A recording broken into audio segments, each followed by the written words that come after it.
होना बड़ा दुर्लभ हो रहा है।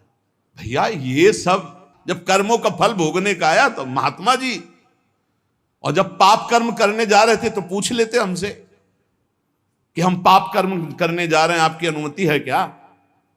तब नहीं, तब किसी ना भगवान की याद की न गुरु की याद की, मनमानी आचरण किए। तो अब भोग आया है, अब भोग लो, उसको भोगना पड़ेगा, वो यहीं मिलेगा तुम्हें। पति पत्नी परिवार संसार मित्र, इन्हीं में सब कलह अशांति मारपीट नाना प्रकार का। अरे पूछो मत। भगवान के चरणों का जब तक आश्रय नहीं लोगे तो यहां का ये प्रेम विवाह, यहां का प्रेम तुम्हें शांति प्रदान नहीं कर सकता। भगवत भाव रखोगे, हर परिस्थिति को शांति पूर्वक निर्वाह। ये जीवन काटना भी एक कला है। मनुष्य जीवन कोई पशु जीवन नहीं है। अगर अध्यात्म नहीं तो आप इसको जी नहीं सकते, आप इस जीवन को नहीं जी सकते। अशांत रहोगे, क्लेशित रहोगे, परेशान रहोगे। जीवन की कला है द्वंद्वों में समता, संपूर्ण जगत में रहते हुए ममता रहित हो जाना, संपूर्ण क्रियाएं करते हुए अहंकार रहित हो जाना। अभी जीवन मुक्तता का आनंद आ जाए तो मच्चित्ता मदगत प्राणा बोधयंता परस्परम कथयंत च माम नित्यम तुष्यंत च रमंत च। हमारा उद्देश्य भगवत प्राप्ति का है। जो भगवत संबंध से भगवत प्राप्ति करना चाहता है उसके लिए दरबार खुला है, फ्री है, कोई फीस नहीं है, कोई शर्त नहीं है। तुम कौन हो, कहां के हो, कोई मतलब नहीं। आपका केवल संबंध भगवान के संबंध से वार्ता होगी तो यहां हो सकती है। इसलिए सावधानी होकर हमारे समय को निरर्थक ना किया जाए। बहुत कीमती समय, जब प्रश्न होता है तो फिर उस पर चर्चा करनी ही होती है। हमें सिर्फ भगवान का आदेश है, कथयंतश्च माम नित्यम तुष्यन्ति च रमन्ति च। उसी में संतोष करना, उसी में रमण करना है। हमारा भरण पोषण श्री प्रिया जी से होता है, किसी व्यक्ति से नहीं होता है। हमारे यहां श्री श्यामा श्याम विराजमान है, उनका पूरा जगत है। तुम्हारी बुद्धि में मेड़ है, भेदभाव है, उनके लिए भेदभाव नहीं। सब मम प्रिय सब मम उपजाए, तो हम अपने स्वामी के अनुसार चलेंगे। सब मेरे प्राणनाथ श्यामा श्याम के जन है। कोई भी हो, इतना ना छोटा ना इतना बड़ा, ना इतना प्रिय ना इतना अप्रिय, सब बराबर है। एक तरफ चाहे गुणात्मा गुण से युक्त महात्मा और एक चाहे दुरात्मा दुर्गुणों से युक्त, दोनों को ऐसे दुलार करके श्री जी की तरफ बढ़ाने वाला मार्ग ये मार्ग यहाँ का है। कथयंत च माम नित्यम तुष्यन्ति च रमन्ति च तेषाम सतत युक्ता नाम भजताम प्रीति पूर्वकम। जो सतत प्रेम पूर्वक मेरा भजन करता है, भगवान कह रहे ददामि बुद्धि योगम तम, उसकी बुद्धि का योग मैं करा देता हूं। ये खास बात हुई। लगाने की चेष्टा हमने की मन बुद्धि को, और भगवान आकर मन बुद्धि में विराजमान हो गए। तेषामेवानुकंपार्थ महमज्ञानजं तमहा नाशयात्म्यात्म भावस्थो ज्ञान दीपेन भास्वता।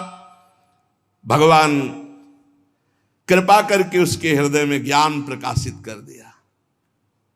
जब कोई सतत भजन करता है, प्राण प्रभु को समर्पित कर देता है, चित्त प्रभु में लगाए हुए प्रभु की चर्चा, भगवान उसके अंदर ज्ञान प्रकाशित कर देते, तो वो अनात्म भाव जो देह भाव था उसका नाश हुआ और वो भगवत भाव में स्थित हो जाता है।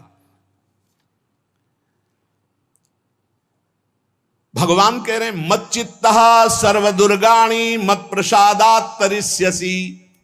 जब कोई मेरे में चित्त लगाता है तो मेरी कृपा से सारे दुर्गुणों का नाश हो जाता है। महात्मा तो भगवान बनाते हैं। करो सत्य ते साधु समाना, मैं उसे साधु बनाऊं। हमारा कर्तव्य, हमारा चित्त प्रभु में लग जाए। मेरा चिंतन करो, भगवान का आदेश है। बस खास बात है चिंतन। हमारी प्रारंभ से विशेष श्रद्धा इसी बात में रही गुरु शब्द पे कि रात दिन कोई भी चेतना युक्त क्षण ऐसा ना जाए जिसमें भगवत विमुखता हो। बस इसी बात की साधना जीवन भर रही। प्रारंभ में गुरुदेव ने कह दिया जब तक चेतना है तुम्हारे में तो तुम्हारा जागृत अवस्था का चेतना युक्त एक भी क्षण व्यर्थ नहीं जाना चाहे। तो गुरु कृपा से यही प्रयास रहा है कि हमारा एक भी मिनट भगवान से विमुख न जाए। पूर्व में ऐसी स्वभाव वृत्ति बनाई थी कि लोगों को ये शंका होती थी कि ये बोल पाते हैं कि नहीं बोल पाते हैं, अर्थात इनके वाणी है कि नहीं है, मूक मौन। जटाओं का बोझा, एक वस्त्र, बस शांत। बुलाया गया, घंटा बजा तो पहुंच गए, प्रसाद लिए, उसमें एकांत, हर समय मंत्राग। कथा में बैठे हैं, अनुकूल वचन आया तो सुन लिया, नहीं पूरा का पूरा सत्संग ऐसे ही चला गया। हमारा मंत्र चल रहा है, एक क्षण भी मंत्र से बिलग नहीं। हमारा कर्तव्य है, केवल चिंतन चिंतन करोगे तो अभी मुक्त हो, अभी परिणाम में नहीं। अभी हम राधा बोल रहे हैं, अभी प्राण निकले, अभी श्री जी के पास पहुंच जाएंगे। भगवान की कृपा का बल और साधन का तुम्हारा पूरा प्रयास प्रयत्न, ध्यान रखो, दो से सिद्धि प्राप्त होती है। भगवान की कृपा का बल और आपकी पूरी साधना का प्रयास प्रयत्न, कायरता नहीं। भगवान की कृपा का बल और तुम्हारा पूरा प्रयास, पूरा प्रयत्न। देखो, भगवान की दर्शन वृत्ति हृदय में जागृत हुई ध्रुव जी के पद को लेकर, कामना को लेकर। मैं भगवान का साक्षात्कार करूंगा, उनसे वरदान मांगूंगा कि मुझे सबसे श्रेष्ठ पदवी की प्राप्ति हो। चले, भगवान नारद जी मिले। पहला प्रलोभन, चलो अभी तुम्हें इस सम्राट पद पर नकार दिया। फिर भय, सांप हैं, बीछी हैं, जंगल के बड़े, और फिर यक्ष राक्षस, न जाने कौन कौन है। तुम अभी बालक हो, तुम्हें खा जाएंगे, तुम क्या तपस्या करोगे, क्या भजन। नहीं, इससे भी नहीं डिगे, कुछ भी हो, कदम वापस नहीं जाएंगे, अब तो हरि की प्राप्ति। तो गुरु मंत्र दे दिया। 6 महीने बहुत ही देह भाव रहित होकर उच्च कोटि की साधना की। बालक होने पर यही मथुरा में, मधुपुरी में देह भाव रहित होकर के, क्योंकि जंगल में ऐसे ऐसे मच्छर बड़े बड़े ना, एक मच्छर मारे तो पूरा होश खराब हो जाए, पूरी चेतना जागृत। तो उस 5 वर्ष के राजकुमार के शरीर में कितने मच्छर चिपके रहे होंगे, क्या क्या भयावह। हमने तो सेनपुर में देखा, आसन लगाए बैठे, काला नाग सांप ऐसे फुसकार रहा है। पूरा दृढ़ निश्चय है कि अगर ये काटने का समय है तो काट लेगा, नहीं काटना तो बिल्कुल नहीं काटेगा, बैठे रहो। वो ऐसे पास से निकल गए, छाती से भी निकल गए हैं। निश्चय है कि अगर काटना है काटेगा। सैकड़ों बिच्छू, कभी ऐसे डंक नहीं मारा। और अगर काटना हो, मारना हो ना, तो बढ़िया महल में बैठे हो तो वहां जाके काट लेंगे। ध्रुव जी अपनी निष्ठा से कभी नहीं विचलित हुए। अब जब भगवान सामने आए तो आखिरकार 5 वर्ष के बालक घबरा गए। भगवान का तेज, भगवान का रूप, भगवान की महिमा। भगवान मुस्कुराए, कृपा दृष्टि से देखे, बल मिला, भगवान को देख पा रहे हैं। अब मन में आया कि मैं स्तुति कैसे करूं, क्योंकि कोई ज्ञान तो है नहीं। भजन किया, भगवान की प्राप्ति हो रही, लेकिन अब कोई ऐसा ज्ञान तो है नहीं जिससे भगवान का स्तवन करे। भगवान की तरफ देख करके कुछ कहना चाहते हैं, पर क्या भगवान को कहें ये ज्ञान नहीं। तो भगवान ने अपने ज्ञान स्वरूप शंख का ध्रुव जी के कपोल पे स्पर्श करा दिया। जो भगवान कह रहे, ज्ञान तो मेरी कृपा से होता है। अभी पीछे इस श्लोक में भगवान ने कहा, तेसा मेवानुकंपार्थ महमक ज्ञानजम तमहा नाशयाम्यात्म भावस्थो। अनात्म भाव का ये जो आत्मस्वरूप अनात्म देह में भाव आ गया है, इसके नाश का जो ज्ञान होता है ये भगवान की कृपा से होता है। जे भी शंख छुआया दिव्य ज्ञान और भगवान की दिव्य स्तुति की। तो ये देखा जाता है कि भगवान की कृपा से ही साधक में दिव्यता आती है, दिव्य ज्ञान आते हैं। पर प्रयत्न अपना होना चाहिए। प्रयत्न था तभी तपस्या में आए, नहीं तो प्रलोभन में फंस जाते या भय में डर जाते। ना प्रलोभन में फंसे चक्रवर्ती सम्राट पद देने पर, और ना भय में फंसे कि सांप बीछी और सिंह खा जाएगा, इससे भयभीत नहीं हुए। और प्रयत्न इतनी जोर का किया, आप भागवत में पढ़ लीजिए, देह भाव रहित होकर कितना कठोर तप, 6 महीने में भगवत साक्षात्कार। आत्मबल, भगवत कृपा बल। ये मन है बहुत डराता है, कैसे जिएंगे, बुढ़ापे में कौन सेवा करेगा, क्या दुनिया का प्रपंच खड़ा कर देता है। इसको इसी ज्ञान से काटो, भगवान है ना, भगवान सब करेंगे। भगवान के लिए हमने जीवन दिया है, ये जीवन भगवान के लिए हार, अरे दिव्य हो जाओगे, रिद्धियां सिद्धियां हाथ जोड़े खड़ी रहेंगी। भगवान जानते हो क्या भगवान है? हम एक बार भगवान के नाम पर अपने आप को न्यौछावर तो करके देखें, पर यह अहंकारी जीव मानता नहीं है। ये अहंकार का बल लिए रहता है। आसुरी प्रकृति है ये अहंकार। अहंकारम बलम दर्पम कामम क्रोधम च संश्रिताः। जिसके अंदर ये आसुरी प्रवृत्ति अहंकार होता है, उसमें काम क्रोध लोभ ये भरपूर होते हैं। कहां से भगवत प्राप्ति हो? जहां ये दुश्मन रहते हैं वो घर तो तुमने सुरक्षित दे रखा है दुश्मनों को। आसुरी प्रकृति को तुमने, अहंकार को अपना स्वामित्व दे रखा है। मैं वो अहंकार जिसके साथ प्रकृति लगती है। जब अहंकार और बढ़ जाता है तो ईश्वरोहम अहम भोगी सिद्धोहम बलवान सुखी। तरंग से समुद्र नहीं होता, समुद्र से तरंग होती है। हम जितने भी हैं सब तरंग हैं उस परमात्मा की। वायु विकार नष्ट हुआ, समुद्र में ही लीन हो गए, ये बात है। लेकिन एक तरंग समुद्र नहीं पैदा कर सकती। एक सूर्य चमक रहा, कोई बंद के सूर्य दूसरा चमक के दिखाए? बहुत सावधानी से उपासना करो। ये अहंकार, भगवान कह रहे हैं, भगवान ये जो अहंकारम बलम दर्पम कामम क्रोधम च संश्रिताः, इस अहंकार को नहीं मिटाया तो ये अनुभव कराने लगता है और चार बोलने लगते हैं कि आप तो भगवान हैं। तो धर्म सम्राट करपात्री जी, इतने सिद्ध महापुरुष, और विश्वेश्वर विश्वनाथ जी की स्थापना करके रात दिन आराधना, काशी में बड़े बड़े सिद्ध महापुरुष भगवान शिव की आराधना करते, बड़े बड़े सिद्ध महापुरुष भगवती अम्बा की आराधना करते। ये कौन सा ज्ञान प्रकट हो जाता है जो भगवत स्वरूपों का अपमान होने लगता है? मुझे यही समझ में नहीं आता। गुरु रूप से हमें शास्त्र के आचरण देने आए, मनमानी भ्रष्टाचार सिखाने नहीं आए। आज तक कभी कहीं भी भगवत स्वरूपों का अपमान महापुरुषों द्वारा नहीं हुआ। महापुरुष और भगवान में अंतर नहीं, पक्का मुझे विश्वास। हम तो चराचर जगत को भगवत स्वरूप मानते हैं, लेकिन आचरण कराने के लिए आचार्य गुरुदेव जैसे चले हैं वैसे ही चलना होता है। सदैव संतों ने अपने को अधम और तुच्छ और नीच कहा है। हनुमान जी जैसा कोई ज्ञानी महाबली, कोई त्यागी, कोई ब्रह्मचारी बैरागी, हनुमान जी जैसा कोई त्रिभुवन में द्वितीय हुआ हो तो बता दो। अतुलित बलधामम हेम शैलाभदेहम दनुजवन कृशानुम ज्ञानिनाम अग्रगण्यम। अरे जय गिर चरण दे हनुमंता चले उसगा पाताल तुरंता। हजार हजार को पकड़ के कछु मारिस कछु मर्दिस कछु मिले से धर धूरी। अब विभीषण जी से कैसे परिचय बता रहे? प्रात ले जो नाम हमारा तेहि दिन ताहि ना मिले आहारा।